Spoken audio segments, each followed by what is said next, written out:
Time for the KSL In-Depth. We've seen this video countless times. It still has impact.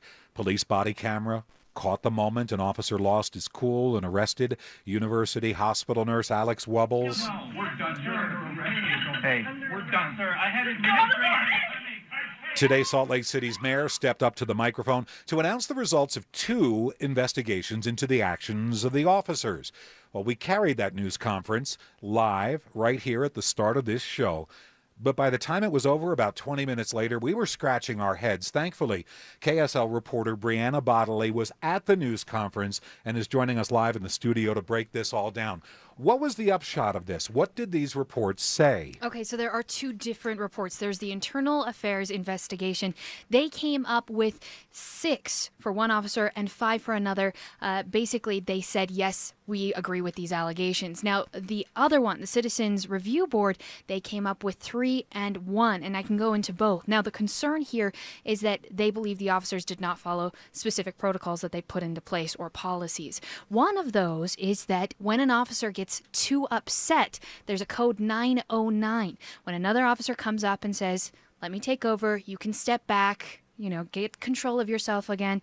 And that's to both protect the officer and whoever they're dealing with. That was not enforced at this point. In this case, they're talking about Detective Payne, who is the man that's he's gotten at the most center of the this, heat right. for this particular incident. So that's one of the things that they brought up. Another one is that the lieutenant in this case, he could have reached out to an attorney at the time. They have one that's on call during the day. He could have reached out to him and said, hey, we're having this legal issue. What is the understanding from the police department, instead of pushing it through the way that they did. So that's the concern here, is using essentially force instead of trying to do this with diplomacy, essentially trying to understand the position that the nurse was in at the same time. Now, so let's clarify. These are violations of policy. These are not criminal acts by the police officers. So in this case, it was made clear to us that the chief takes over at this point. He looks at what both investigations revealed, and there are no recommendations within these investigations. He now has to take these investigations and say, okay, this is the right move. Nobody knows what that is. As I understand it, the maximum penalty for this would be loss of job. However, there is still an investigation going on over at the county attorney's office that's completely separate from what we have been learning about today. This is all within the city and the police department that we learned about today. So it's theoretical. There could be criminal charges eventually.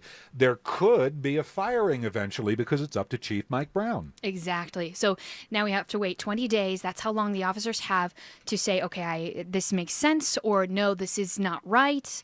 And then at that point, it's up to the chief to decide. They just get 20 days to raise any sort of concerns that they have about it. Thank you, Brianna, for making sense of a news conference that we couldn't quite wrap our heads around.